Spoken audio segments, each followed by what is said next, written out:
beautiful place, etc., etc. We're starting in a second. So I'm starting now. So, as I said, I'm in a sense a bit of an interloper because I'm pretending to talk about Panové, and this is not really about Panové, but I guess others are doing that. However, there is a role, minor role, of isomonodromic deformations. That's the only excuse for giving this talk at this workshop. But I think the things that I will talk about will interest many of you, and it's certainly related to integrable systems. It's certainly related to hypergeometric functions, tau functions, and many other things that are familiar to this audience. Okay, I should say that this is a part of it. It's the end run in a series of works which started out in collaboration with Mathieu Guy-Paquet, Guillaume Chapuis, and Sasha Orlov. And the most recent part, the last part of the talk, which is the last 15 minutes, will be joint work with Bertrand Harnad, Sasha Alexandrov, who I shouldn't point the laser pointer at, but who's in the back, and Guillaume Chapuis. No, actually, Guillaume Chapuis did not participate in the first part, but the stuff on topological recursions certainly did that. Okay, so here I'm going to assume very little, not out of a lack of respect, but out of wanting to be understood. I'm going to try to make things as self-contained as possible, so for those who know elementary things, excuse me, and there will surely be something that you haven't seen before. Okay, so I'm going to remind you all what classical Hurwitz numbers are all about, and I will remind you about how, about 15 years ago, Pantari Pandey and Okunkov connected Hurwitz numbers to integrable systems through tau functions, as generating functions. So tau functions, we all know, I'm running a grant application right now, so I know how to put this. We all know that tau functions have many, many different uses. The funny thing is that most of the uses are as generating functions, but in different senses. That is, generating functions. Today, it will mean generating functions combinatorially. That is, it really is a generating series. But generating functions, of course, of classical flows, and lots of other notions, also generating functions for transition probabilities. All of these things are different applications of Sato's theory of tau functions. But the word generating function is a good one. It's just that it means about 4 different things. So I'll tell you about that, the stuff that Okunkov and Pandey did, and I'd like to generalize that. So I'm going to go quickly through the tau function theory because I assume the audience is familiar with most of this, but I will show how you can generalize what Okunkov called simple Hurwitz numbers, and that sort of coincided with what Hurwitz and Frobenius also studied, to something different, which I call weighted Hurwitz numbers, of which 2 or 3 anecdotal examples already existed in the literature, but nobody recognized that really it's only a question of which weight you choose. So for example, just to give you off the tops of your heads, for those who are familiar, not with Okunkov's work, but with the very famous Itzikson-Zubair Harish-Chandra integral. I don't know how many of you know that, but that it is a generating function as an integral. Thought of as functions of the spectral, of the trace invariance of the 2 matrices involved.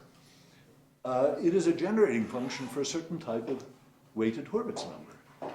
This was shown by Ian Goulden and Jackson and my collaborator, Guy Paquet, not so many years ago, but not the usual type of Hurwitz numbers. And they didn't even know until the subsequent development that in what sense it was a geometrically weighted Hurwitz number.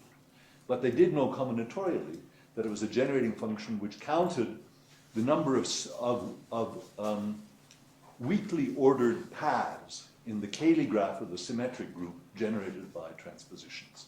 So the relationship you're talking about, the simple Hurwitz numbers and the 2D tau function, is the one that you got from? You will find out what relationship it is when I give my talk, but I haven't given my talk yet. It has nothing to do with... you're talking about the work with Marco? No. I mean, it's tau function, but not at all in that sense. In no sense did Dubrovin have anything to do with this. However, his more recent work with Marco, well, it has nothing to do with the Hurwitz generating numbers functions, but you'll see that there's a connection with the topological recursion. Okay, so The idea is weighted Hurwitz numbers. This is a general concept. This is weighting with an infinite number of parameters. And in fact, there are many different versions of weighting. The two examples I just mentioned, the Harshchandra integral is a very trivial weighting. The generating function is 1 over 1 minus z. For Okhunkov-Pantory-Pandey, the simple Hurwitz numbers, the generating function for weights is the exponential function. And I'll be talking about other weights and the general theory for arbitrary weights. Okay, so I don't want to, I'll give some examples on the run. In the last 20 minutes of my talk, I hope to tell you about the latest work with Alexandrov, Chapuis, and Ina, putting this into the general framework of topological recursions.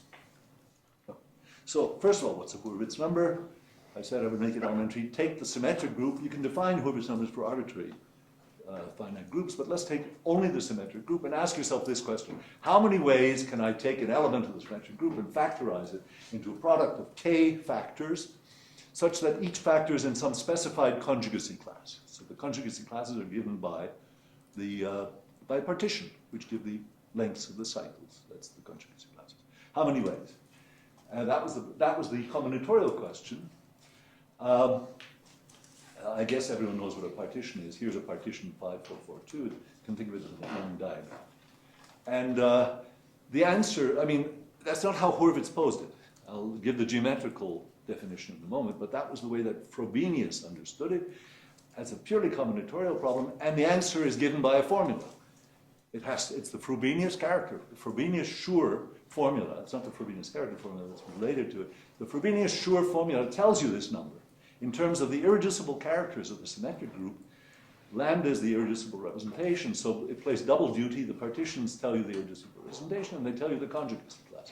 These are just normalization factors. You multiply over all the conjugacy classes for a given representation and sum over the representations where each representation has to be a partition of n.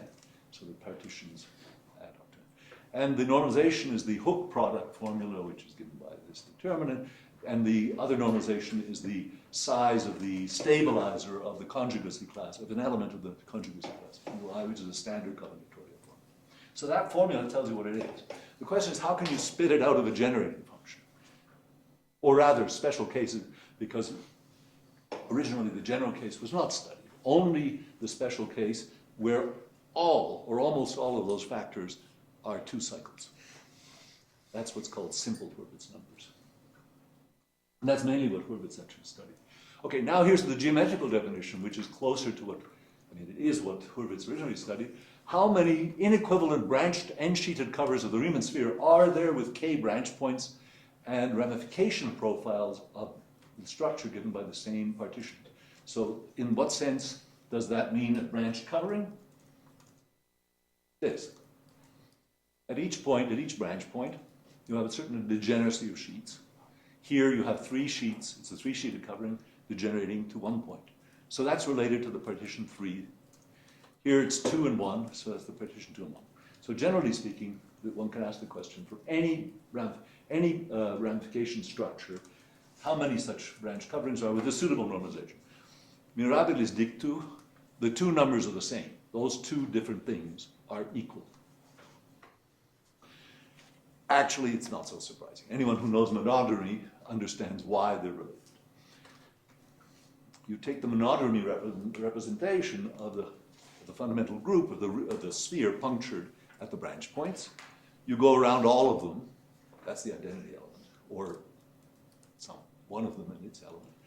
And the product of all of these simple loops around each individual element, its monodromy multiplied together gives the monodromy around all of them. And that's all that factorization is. So it's the monodromy representation.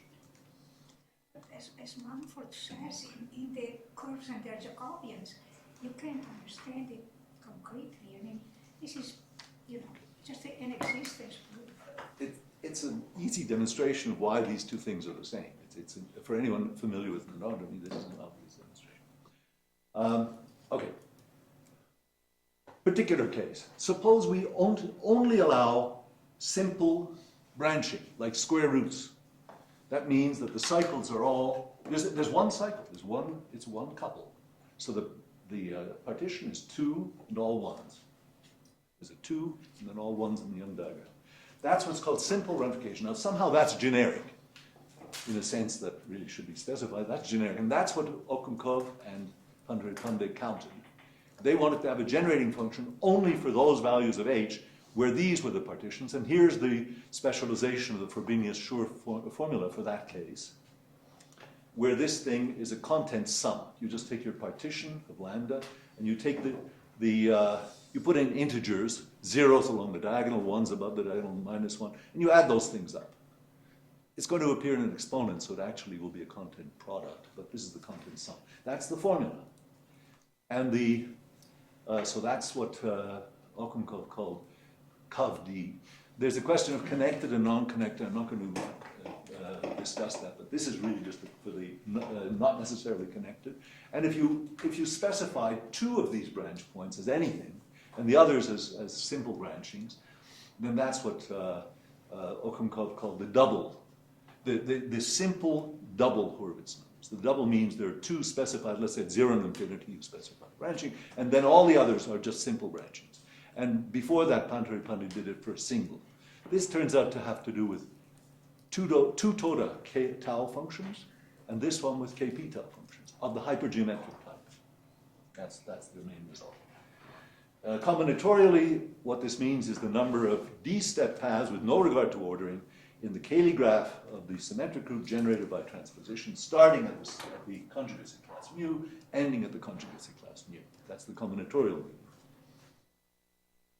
Here's a Cayley graph.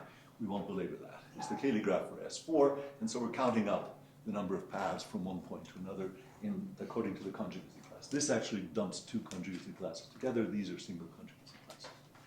Okay, here's a tau function.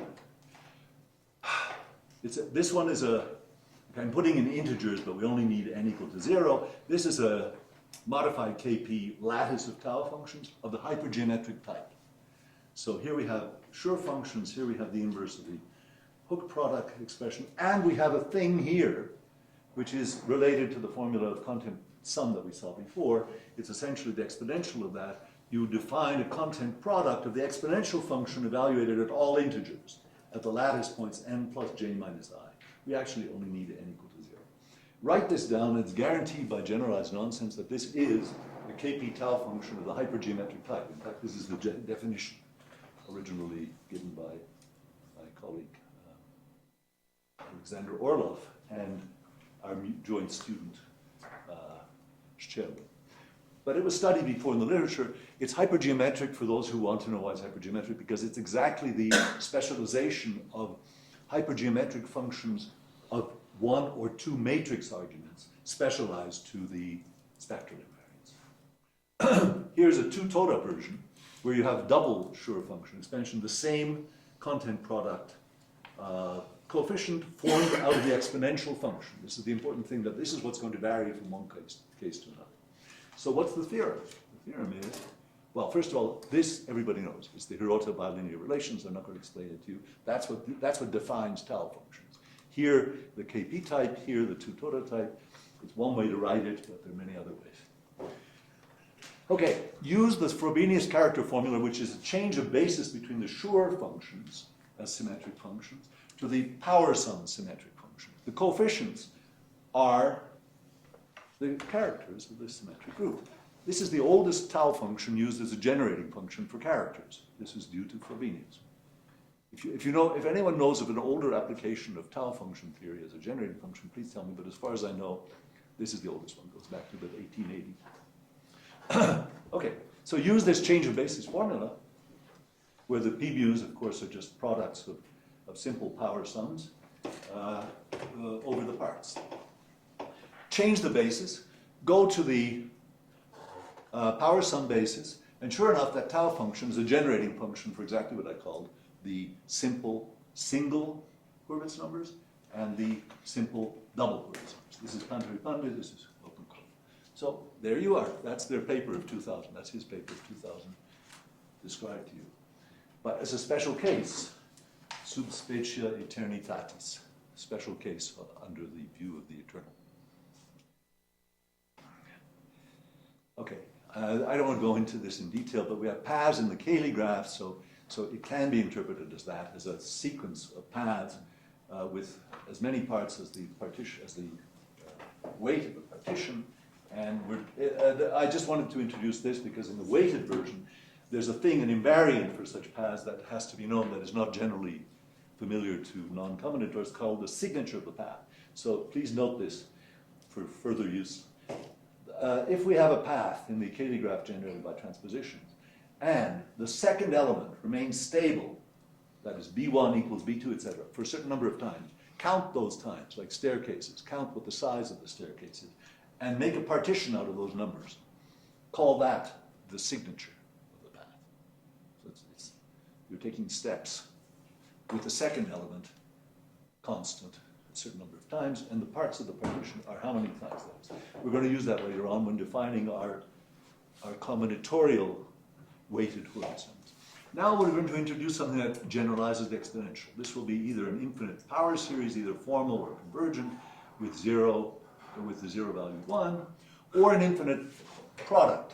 Or, if you look at this, think of the generating function for elementary symmetric functions. That's exactly what that is. Whereas this is the generating function for complete symmetric functions. So these are two different classes of generating functions. Of course, you can't always have this and this at the same time. The exponential admits this, but admits this only as a limit. But we'll take limits as well. So we'll take infinite products, limits of infinite products as well, amongst our class of generating functions. And the important thing is that if it's convergent, then the coefficients are either the elementary, we saw this before in another talk, either the elementary or the complete symmetric functions, depending which of these two we use. And the product of all of these forms the E lambda. That's another basis. We've seen two bases. Now here's a third basis for the ring of symmetric functions. The elementary, and there's the fourth, the complete. There's one more that we're going to see in a moment, which MacDonald claims nobody has an explicit formula, so I'm going to show you an explicit formula. And it's called the forgotten symmetric functions. There are 5 famous bases, which are all discussed in MacDonald's book on symmetric functions. Anyway, now let's give a weighted definition of the combinatorial Hurwitz number. Take the number of paths from the conjugacy class mu to the conjugacy class nu with signature lambda. That's an easily calculated combinatorial number. I can write a formula for it, and there's a calculus for it. Weighted with the elementary symmetric functions in an arbitrary number of indeterminates or constant c, sum over that and call that the weighted combinatorial Hurwitz number, corresponding to this set of weights.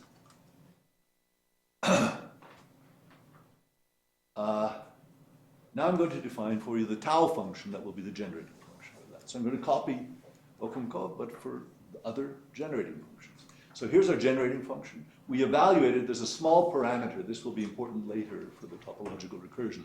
You can think of this as a small parameter, something like Planck's constant, but for the moment it's just a parameter. And we evaluate the product of the value of this generating function at j minus I times that small constant. That's another content product formula. We can think of the coefficients, individual values, as or the ratios of 2 successive exponential parameters. So e to the tj minus 1 is the same as rj. That will be useful later on when we give a fermionic representation. For the moment, it's just a remark. But the main thing is this guy will be the coefficient in the Schur function expansion.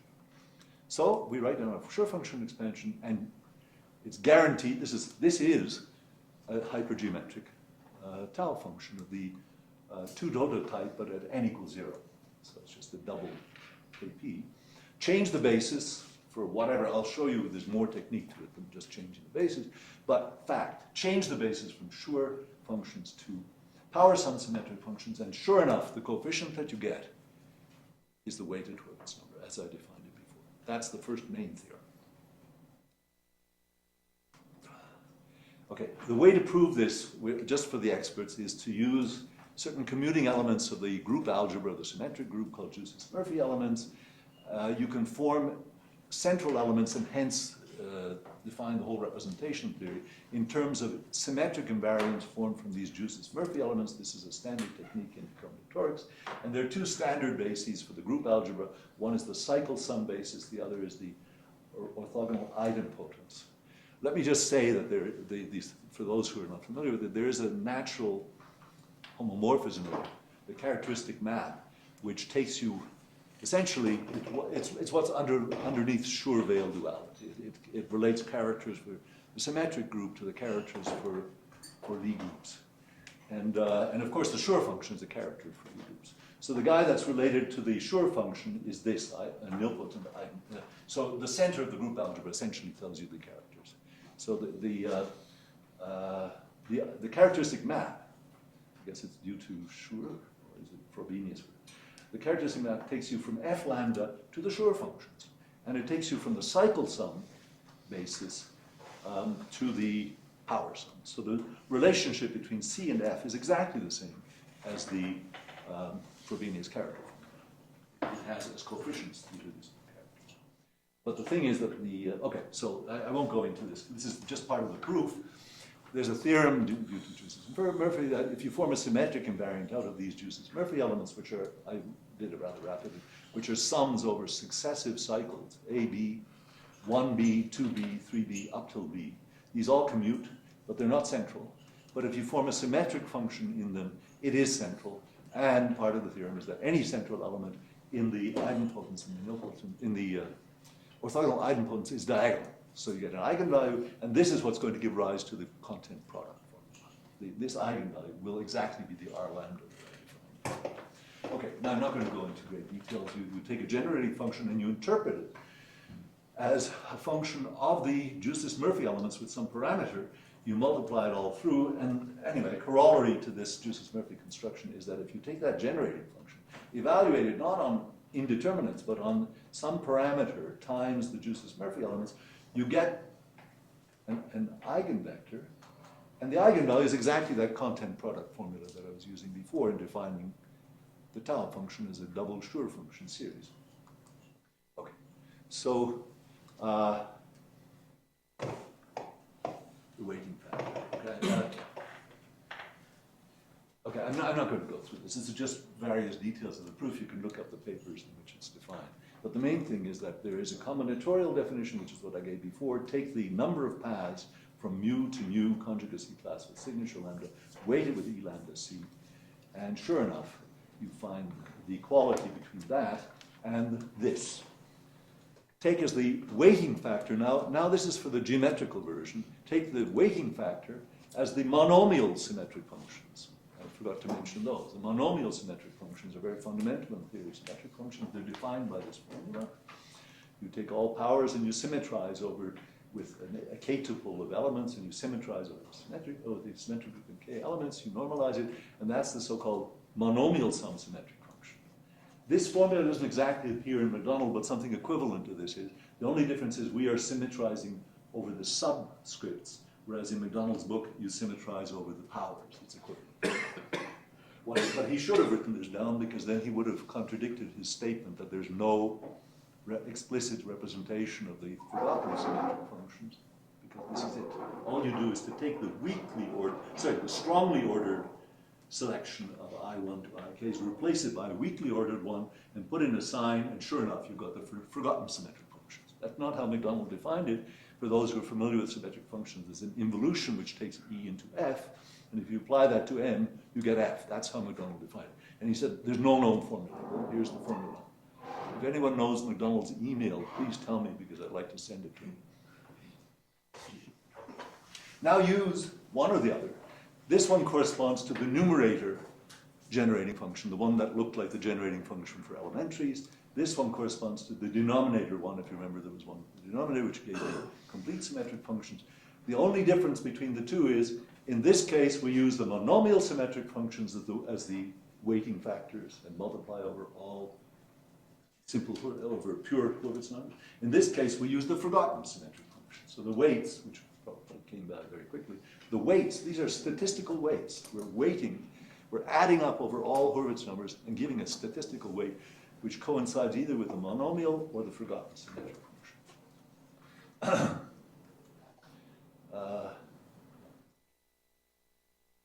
Theorem, write down the corresponding tau function in the basis of these, and sure enough, you get either H or F. In any case, they're equal.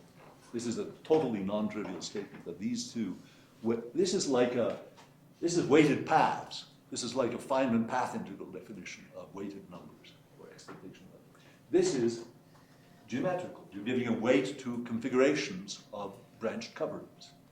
They're defined completely differently with different weights, and they coincide, and the reason is this formula.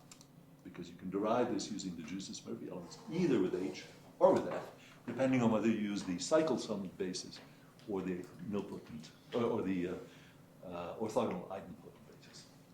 By the way, for those familiar with Bose-Fermi equivalence, this is another version of Bose-Fermi equivalence. The maps, the characteristic map is a sort of Bose-Fermi equivalence.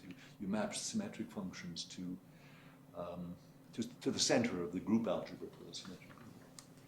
Okay, here's Okounkhov's example, exponential function.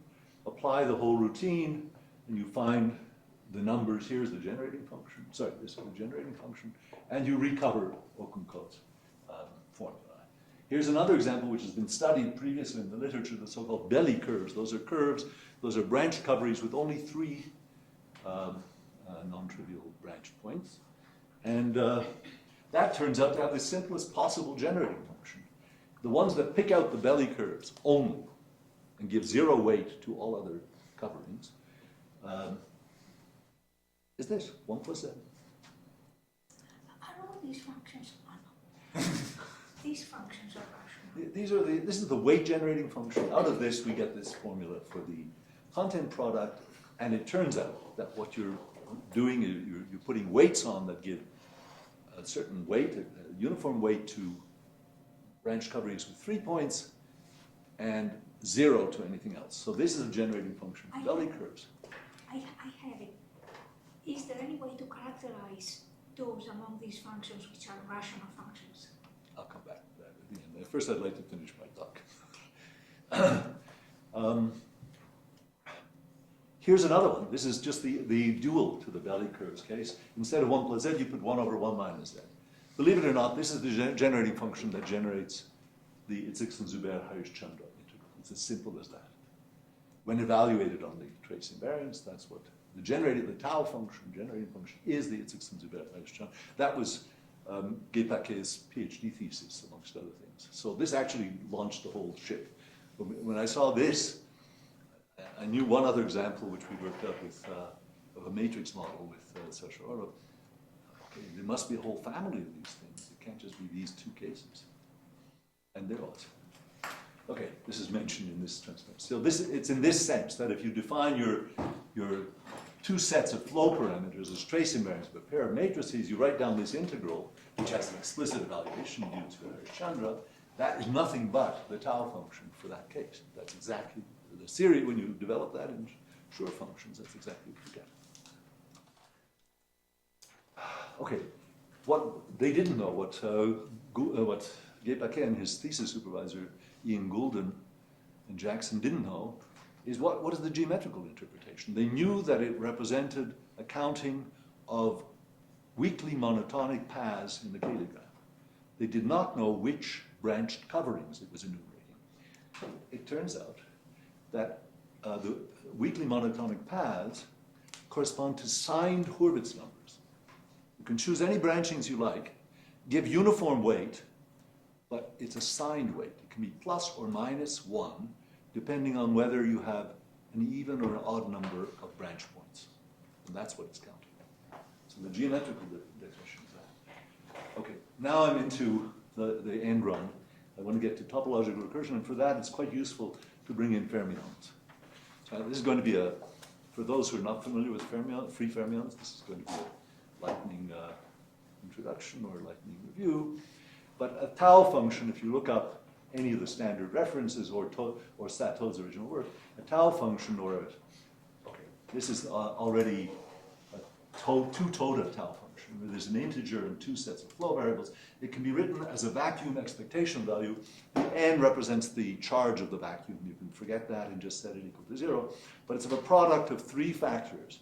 One is the first abelian group of flow variables, gamma minus s. The other is gamma plus s. And in the middle, you sandwich something which could be any group element whatsoever. But in this case, we're only going to look at hypergeometric tau functions.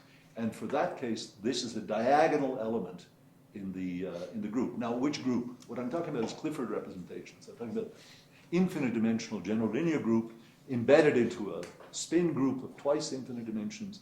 This is fermions. And the fermionic Fock space is the standard irreducible Clifford module for that representation. The only irreducible representation. So that's what the meaning of this is. This is the vacuum element in an infinite exterior space. The exterior space is labeled by antisymmetric. It's an antisymmetric basis. You choose some sort of orthonormal basis in an underlying Hilbert space, and then you write down all exterior products of those basis elements relative to some middle dimension. There's a middle dimension. So they're semi-infinite scalar products. This is wedge products. This is what Sato invented in his interpretation of the he wrote bilinear equations as Plücker relations. Okay, I'm not going into all of that, but the net result is that you can, Sato's formula is equivalent to expressing the tau function as this vacuum expectation value of the product of three types of group elements, all of them in the general linear group in infinite dimensions. This is an abelian group, which is shift flows downward, so it's like the infinite matrix with ones below the diagonal. This is shift flow upwards, ones above the diagonal. They, in the first quantized version, they commute, but there's a central element when you commute the left with the right. I won't go into that. This is all part of the theory. This is all part of Sato's theory. And in the middle, because we're looking at hypergeometric, we need something that's diagonal. So this is it. Those were those parameters that you saw in the content product. I said, I'll refer to that later on. The RIs, which entered into the product, were the ratio of two factors, which I call rho I, and this is the exponential. E to the ti is the rho I. So if you know what the content product is, then you know what this diagonal group element is, and that gives you exactly the double Schur function, diagonal double Schur function expansion. Remember that the form, I should go right back to the beginning, the form of all of these Schur function expansions was diagonal in the standard basis. So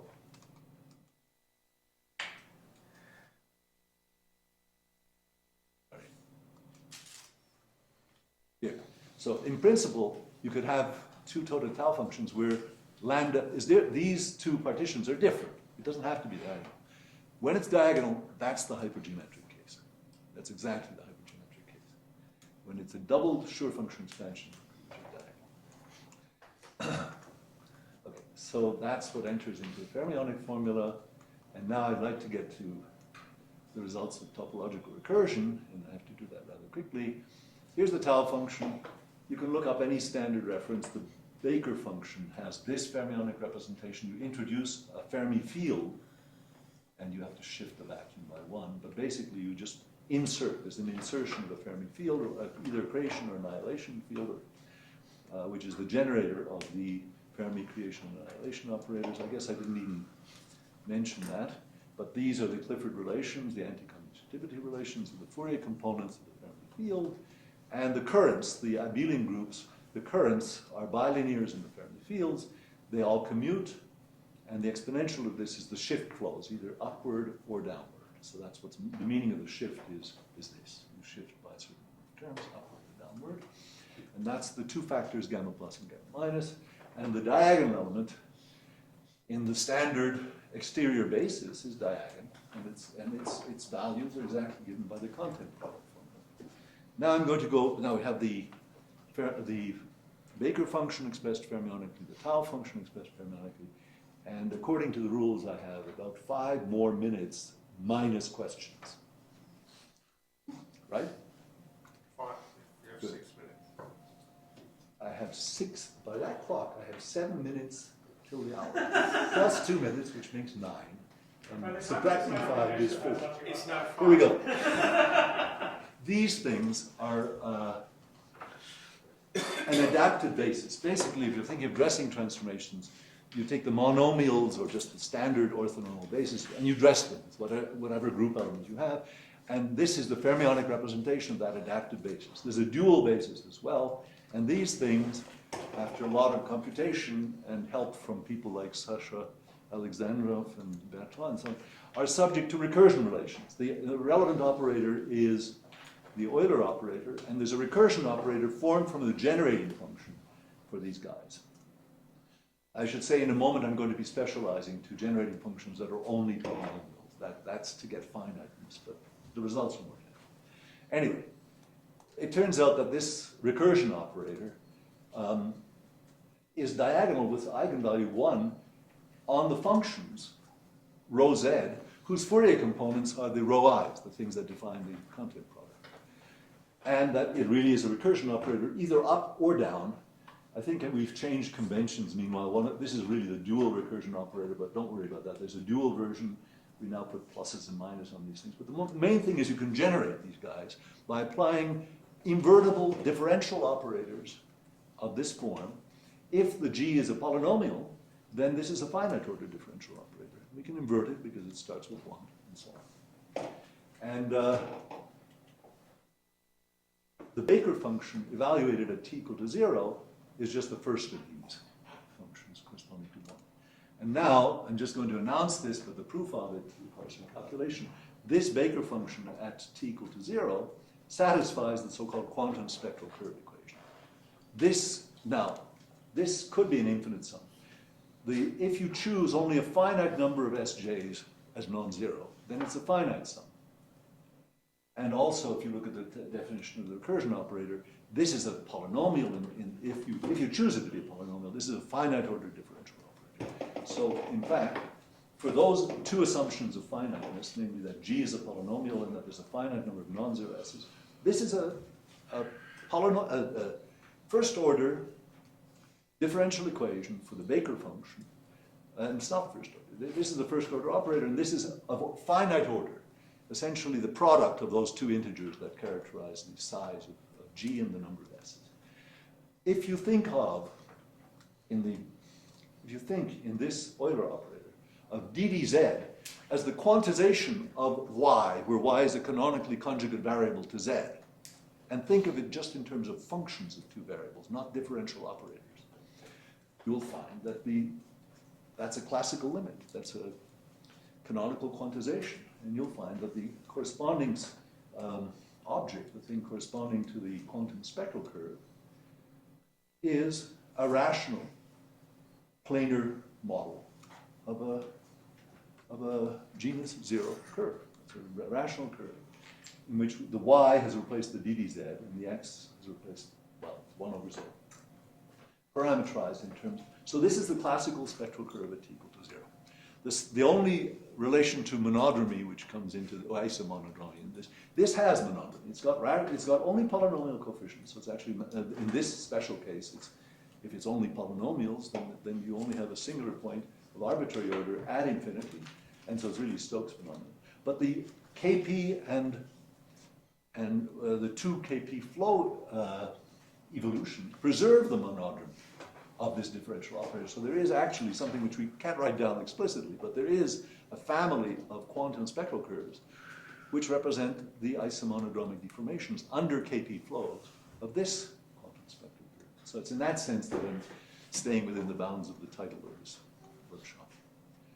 Okay, now I have to give some indicator, and I'm really running out of time, of how does this give topological recursion? Well, more fermionic formulas. We have pair correlators, this we don't need, and we have what's called the multi-current correlator. So we've got this dressing operator, the gamma minus and the C, just like in the tau function. But we also have the positive Fourier components of the current operator evaluated at many points. That's what is in the literature, in the physics literature, known as a multi-current correlator. It turns out, and this is a theorem, non-trivial, but it's easy to prove, that if you expand that in a suitable basis, which is a hybrid of the power sum symmetric functions in S and the monomial symmetric functions in this set of points, x1 to xn, the coefficients are exactly the weighted Hurwitz numbers that we encountered before. So this is an alternative generating function for the same set of weighted Hurwitz numbers. If you differentiate, okay, so this object here, if you subject it to a power expansion in the small parameter, which I guess I left out, beta, and collect the terms together, you get the coefficients of that, which depend on two integers, the number of points and the power of the parameter g. This is just a definition, but the first order derivative of that generating function satisfies the topological recursion relations. So here is the generating function, and here they are. So this is a big jump. It requires a lot of input that I haven't discussed, but these are quadratic relations for those coefficients, which imply algebraic relations, actually polynomial relations, between all of the weighted Hurwitz numbers, which allow one to generate them all from the first few of them through a recursion scheme. And so that's the meaning of topological recursion. I can't say more than that. And I think I have 4 minutes left for questions. You have 4 minutes for questions, yes. So, are there any questions? Believe me. I think Emma had a question earlier on that I didn't answer. Yeah, when I saw the daily example, the generating functions are rational. So I asked you, can we characterize all these tau functions which are going to be rational from the cover, from the branch cover? Well, it's a big class, and that essentially is the class that we're looking at. We're looking at generating functions, which are the polynomial. It's very easy to pass from polynomial to rational. You just divide through like you did. So that's essentially what we're looking at. And okay, I can talk afterwards, but I can't go into the details. But the finiteness of all those relations, the fact that the quantum spectral curve is really a finite order differential operator, depends on that. So it's, I guess we have some notion of limits, projective limits and so on, which allow you to have quantum spectral curves that don't just have polynomial coefficients, but we haven't studied Yeah, I those. saw your finite sum. Thank you. Believe me. So you mentioned very briefly something pertaining to the topic of this conference. But I have a very trivial question, really, which is that some time ago, I worked with Kajiwara and also Manta to look at ratios of tau functions as occurring in the coefficients of a generating function. I wonder if there's some kind of background relation here that I hadn't realized at that time, and what that Coefficients led in us which to do. extension? Well, we created a generating function which was related to, which had coefficients that were ratios of tau But functions. this was just a power series. Yes, Okay, because this is sure functions, so it's more complicated. but some of the terminology made me vaguely think that there might have been a reason for why this became important, because that led us directly to the isomonodromic problem of certain Harnad equations.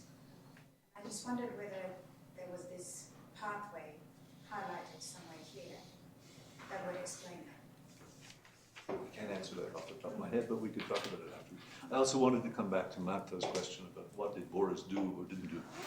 I know the work with MAPCO, which has more to do with Kontsevich integrals and so on, and the generating functions that they are using for their invariants are of the nature of this F. They are like multi-curve generators rather than tau functions. So in that sense, there is something related, but it's a different class. I don't know what Boris has done on, I don't think he's done anything on weighted Hurwitz numbers. Did he do something on ordinary? Not on weighted, I was talking about standard Hurwitz. I only know for standard Hurwitz numbers, the simple Hurwitz numbers, I just know the work of Bande and the subsequent stuff on the Belly curves and the subsequent stuff on the 662. And by the way, also the work of Vasilisa Shanchenko On what? on Hurwitz number and Hurwitz Oh, number, for example. where is she? She's supposed to be here. Oh, I have to ask her about that. Yes, please. Anyway, I think we should stop there. Continue questions over tea. I'm just taking time for